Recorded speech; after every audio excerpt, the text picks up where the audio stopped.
Hello students, मैं मनीष शंकर तिवारी ई classes bye Manish sir से आप सभी लोगों के पास में नया टाइम टेबल जिसके आधार पर आपको हमारा घर हमारा विद्यालय कार्यक्रम के अंतर्गत पढ़ाई करना है, वह समय सारणी आप तक पहुंच चुकी होगी।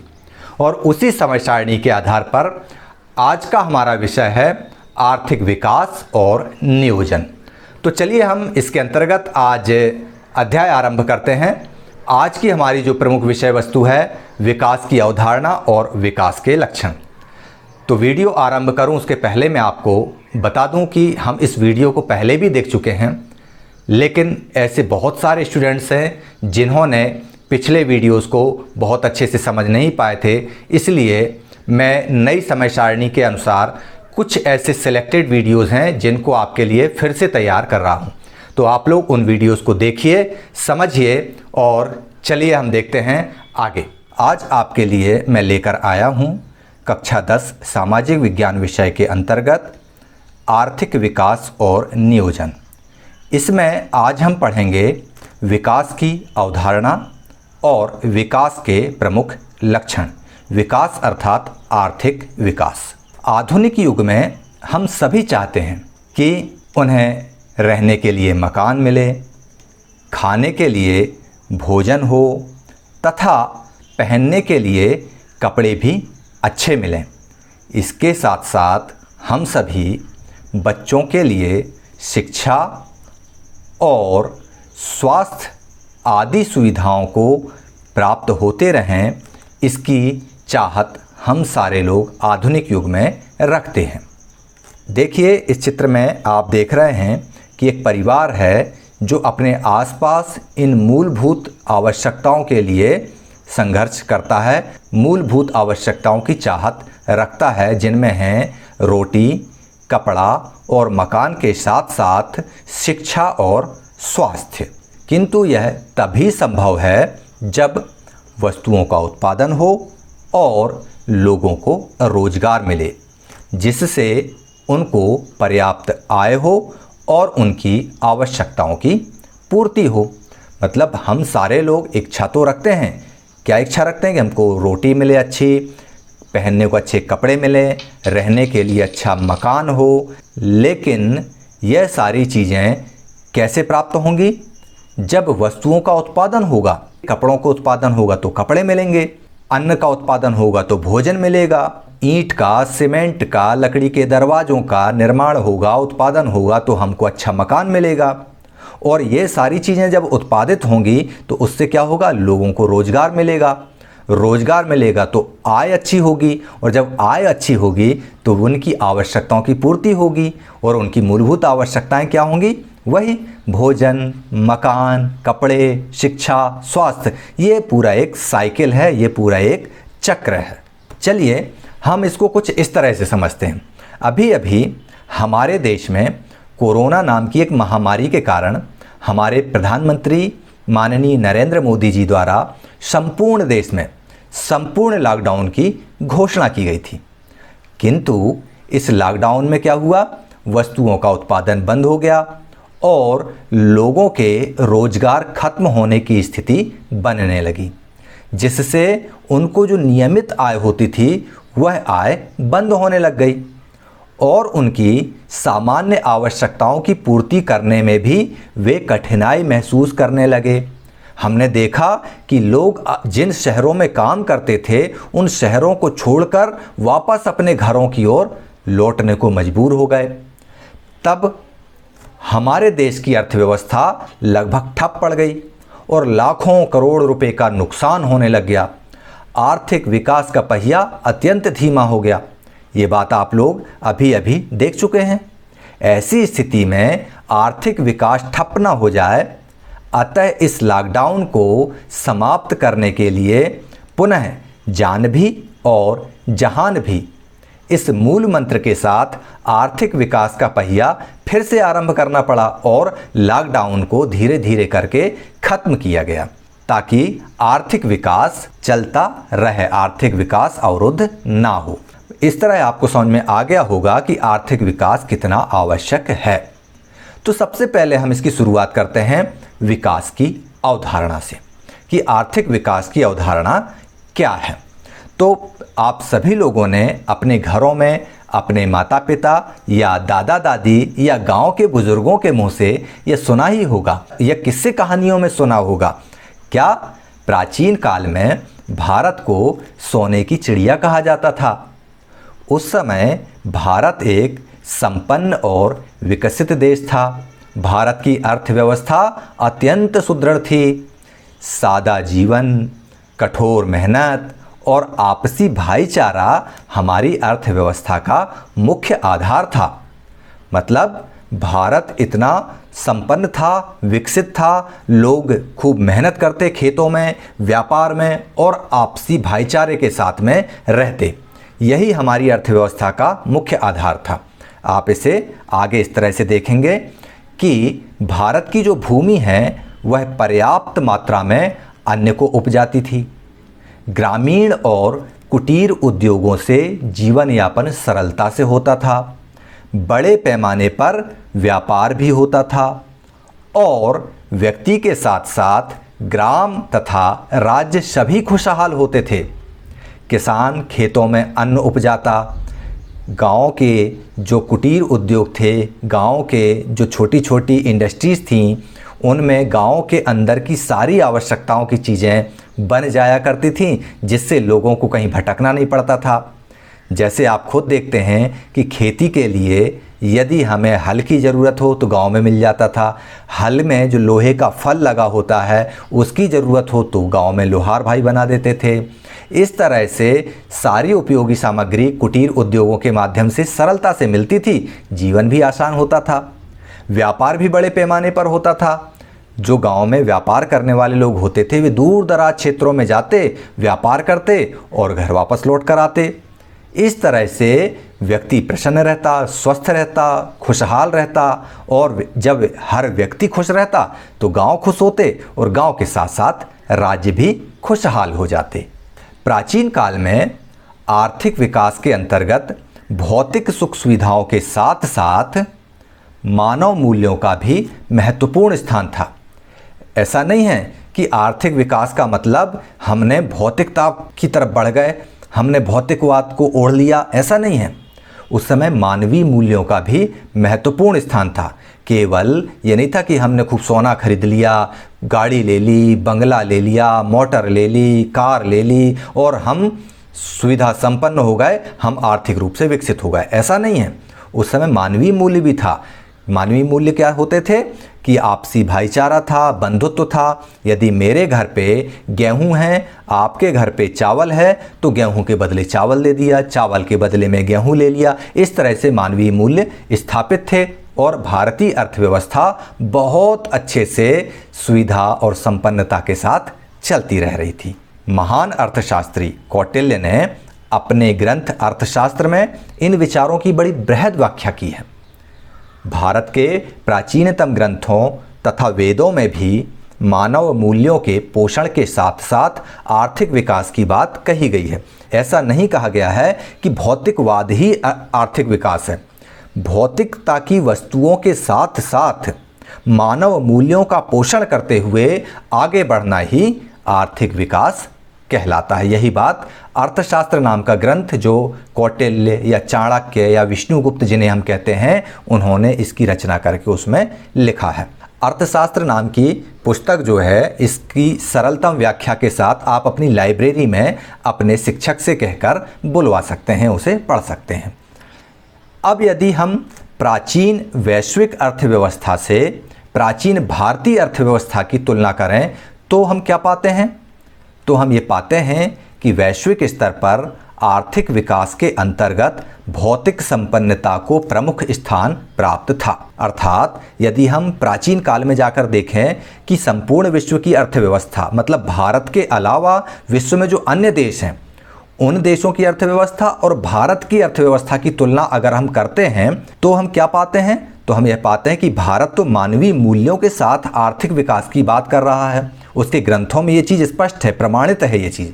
लेकिन इसके उलट विश्व की जो अर्थव्यवस्था थी वह केवल भौतिक संपन्नता की बात करती थी। सोना, चांदी, हीरे, मोती, गाड़ी, बंगला, कार, ये सब इकट्ठा करके रख लो, सुविधा भोगी जीवन जी लो, इसकी बात वैश्विक अर्थव्यवस्था करती थी। जबकि भारतीय अर्थव्यवस्था इन सभी चीज़ों के साथ मानवीय मूल्यों को लेकर चलने की बात करती है, जो आगे चलकर जर्मनी और फ्रांस के वणिकवादी विचारक सोने एवं चांदी की प्राप्ति को विकास का आधार मानते थे। जैसा कि मैंने आपको बताया कि वैश्विक अर्थव्यवस्था क्या थी, भौतिकवादी थी, और जर्मनी और फ्रांस के जो व्यापारिक बुद्धि के, वणिकवादी अर्थात व्यापारिक बुद्धि के, धनी बुद्धि के, अपने आप को, पैसे को ही सब कुछ समझने वाले ऐसे कुछ विचारक थे जो क्या बोलते थे कि सोना हो घर में, चांदी हो मतलब आप विकसित हो। जिसके पास सोना चांदी है वह बड़ा आदमी है और यही विकास का प्रमुख आधार है। किंतु समय के साथ साथ विकास की भी अवधारणा बदलती जाती है। जैसे जैसे समय बीतता है बहुत सी चीज़ों की अवधारणाएं बदली और बदलती जाती हैं। ठीक उसी तरह है आर्थिक विकास की अवधारणा में भी समय के साथ साथ परिवर्तन आया। क्या परिवर्तन आया? परिवर्तन यह आया कि प्राचीन अर्थशास्त्री एडम स्मिथ के अनुसार किसी देश में वस्तुओं तथा सेवाओं की वृद्धि को ही आर्थिक विकास कहते हैं। एडम स्मिथ ने जो कहा कि केवल देश में वस्तुओं और सेवाओं की वृद्धि मतलब सकल घरेलू उत्पाद की इन्होंने लगभग बात की है। जबकि कार्ल मार्क्स क्या कहते हैं? उन्होंने समाजवाद की स्थापना को आर्थिक विकास माना है। स्मिथ और मार्क्स की जो बातें हैं उनमें आपको अंतर दिख रहा होगा कि एडम स्मिथ के अनुसार वस्तुओं और सेवाओं में वृद्धि मतलब रोजगार की स्थिति निर्मित हो, वहाँ पर मानव मूल्य की बात नहीं कही है। जबकि कार्ल मार्क्स के समाजवादी आर्थिक विकास में मानव मूल्य अपने आप समाजवाद शब्द के साथ ही झलकता है। अब हम बात करते हैं जे.एस. मिल साहब ने क्या कहा। जे.एस. मिल ने कहा लोक कल्याण व आर्थिक विकास के लिए सहकारिता के सिद्धांत को अपनाना आर्थिक विकास होता है। ये देखिए धीरे धीरे करके जैसे जैसे समय बढ़ता जाता है आर्थिक विकास के सिद्धांत भी बदलते जाते हैं, उसकी अवधारणा भी परिवर्तित होते जाती है। मिल ने यहाँ पर लोक कल्याण शब्द का जिक्र किया है और साथ में सहकारिता मतलब आर्थिक विकास सहकारिता के सिद्धांत को अपनाया जाए जिसमें लोक कल्याण की भावना समाहित हो। इसके बाद पॉल एल्बर्ट नाम के जो अर्थशास्त्री हैं उन्होंने कहा है देश के उत्पादन के साधनों के कुशलतम प्रयोग द्वारा राष्ट्रीय आय में वृद्धि को आर्थिक विकास माना जाता है। मतलब यहाँ पर अब देखिए राष्ट्रीय आय शब्द का प्रयोग हुआ है जिसको हम अगले अध्याय में पढ़ेंगे। उन्होंने क्या कहा कि देश के उत्पादन के साधनों मतलब जो भी साधन उत्पादन में लगे हुए हैं उनका कुशलतम प्रयोग, ऐसा प्रयोग हो कि उससे राष्ट्रीय आय में वृद्धि हो, और जब राष्ट्रीय आय में वृद्धि होगी तो इसी को हम आर्थिक विकास कहेंगे उस देश के संदर्भ में। जबकि विलियमसन और वदिक कहते हैं कि देश के निवासियों की प्रति व्यक्ति आय में ही आर्थिक विकास है। विलियमसन महोदय और वैदिक महोदय क्या बोलते हैं? वो ये बोलते हैं कि यदि व्यक्ति की आय बढ़ती है तो यही आर्थिक विकास कहलाएगा। हर नागरिक की आय में वृद्धि हो यही आर्थिक विकास होता है। अगले जो हम देख रहे हैं डी ब्राइट सिंह को, इन महोदय का मानना है कि आय में वृद्धि के साथ साथ समाज कल्याण में वृद्धि होना आर्थिक विकास है।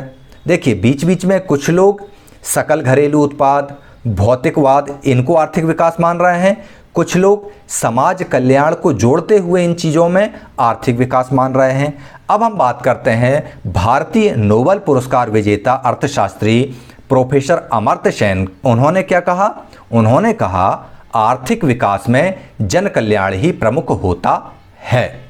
यह अवधारणा हमने इस अध्याय को आरंभ करते समय बोला है कि भारत की जो प्राचीन अर्थव्यवस्था है उसमें जन कल्याण आर्थिक विकास का प्रमुख तत्व है, और यही बात वर्तमान में प्रोफेसर अमर्त्य सेन ने कहा और नोबेल पुरस्कार अर्जित किया। अब हम बात करते हैं कि इन सारी अवधारणाओं के आधार पर हमारी पाठ्य पुस्तक में आर्थिक विकास की क्या परिभाषा दी हुई है। तो मेयर और बाल्डविन ने इसे परिभाषित करते हुए कहा है कि आर्थिक विकास एक ऐसी प्रक्रिया है जिसमें दीर्घकाल में अर्थव्यवस्था की वास्तविक राष्ट्रीय आय में वृद्धि होती है।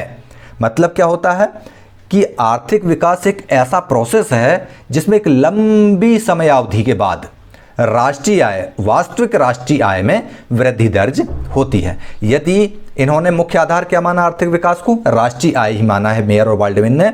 इनके अनुसार एक लंबी प्रक्रिया के बाद, लंबे समय अंतराल के बाद यदि राष्ट्रीय आय में वास्तविक वृद्धि दर्ज होती है तो यही राष्ट्रीय विकास कहलाता है। तो इस तरह से आप लोगों ने आर्थिक विकास की अवधारणा को समझ लिया होगा कि आर्थिक विकास की क्या अवधारणा है।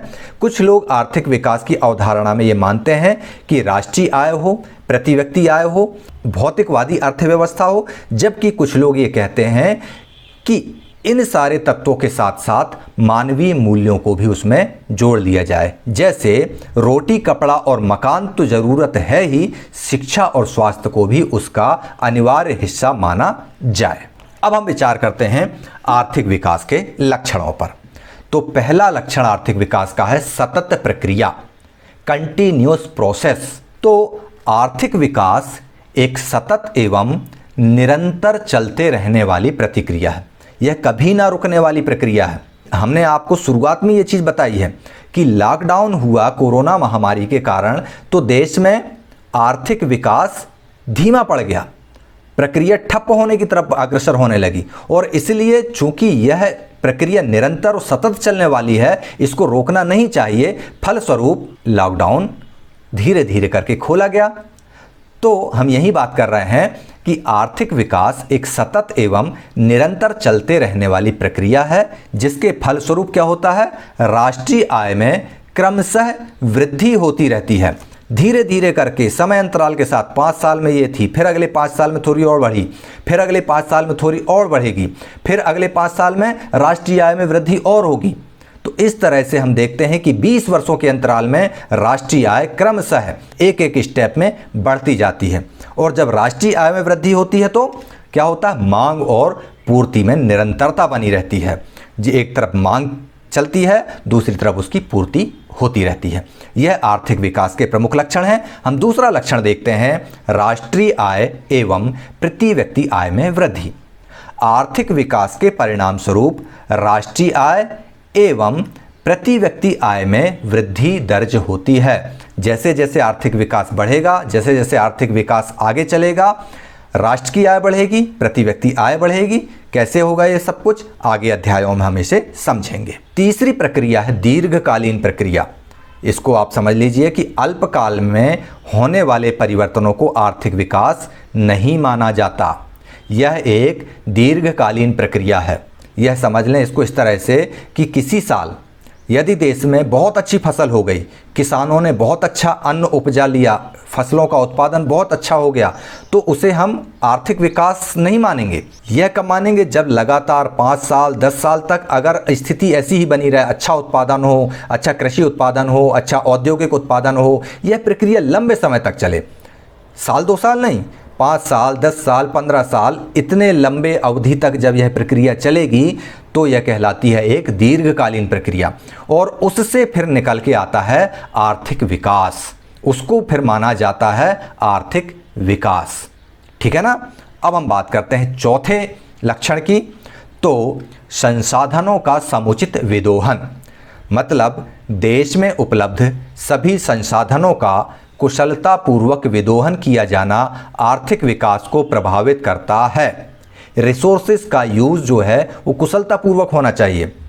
जो भारत में, जो हमारे देश में संसाधन उपलब्ध हैं, उन संसाधनों की जो विदोहन अर्थात उनका उपयोग बुद्धिमत्तापूर्वक होना चाहिए। ऐसा नहीं है कि यदि हमको कोयले की खदान मिल गई तो अंधाधुंध उसका हमने विदोहन कर लिया, हमको रेत की खदान मिल गई तो हमने नदी तक को खत्म कर दिया।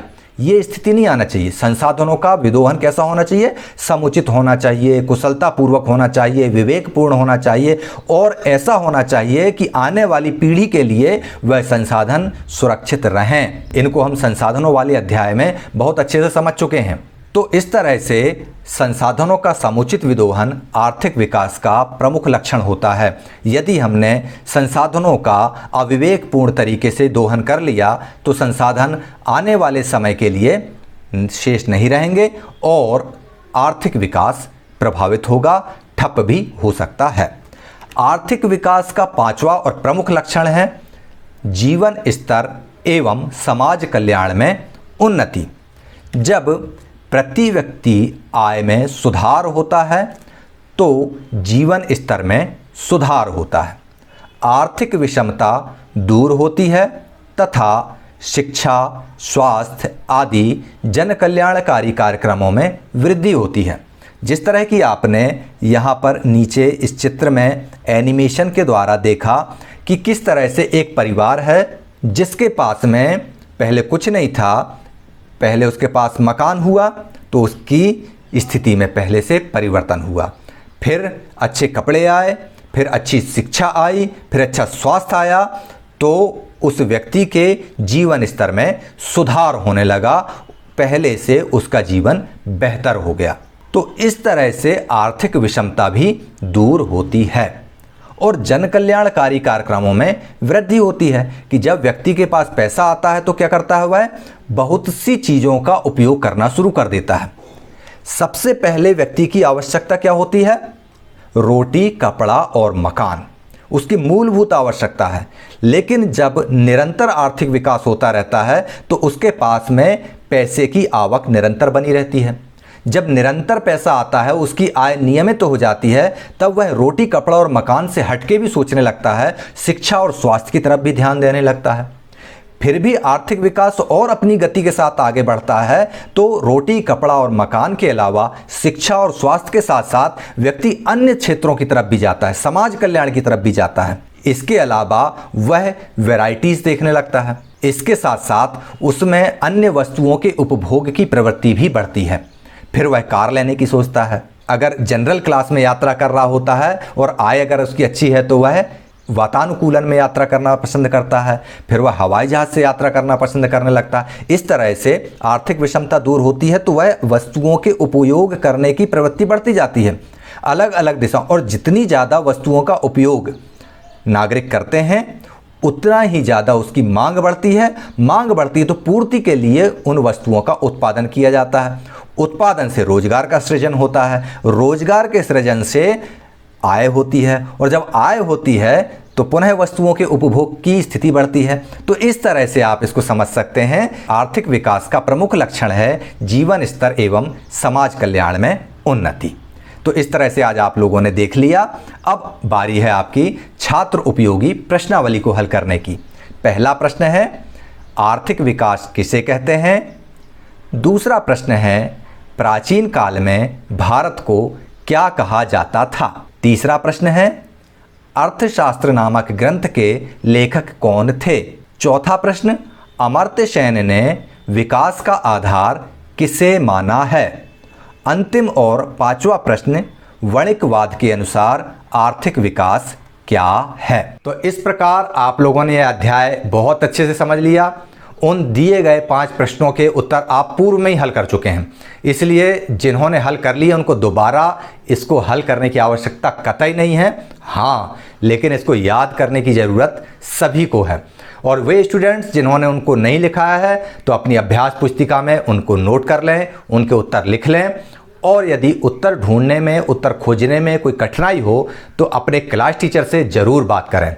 तो चलिए आप लोग देखते रहिए ई क्लासेस बाय मनीष सर, और हम चलते हैं अगले विषय वस्तु की तैयारी के लिए। जय हिंद।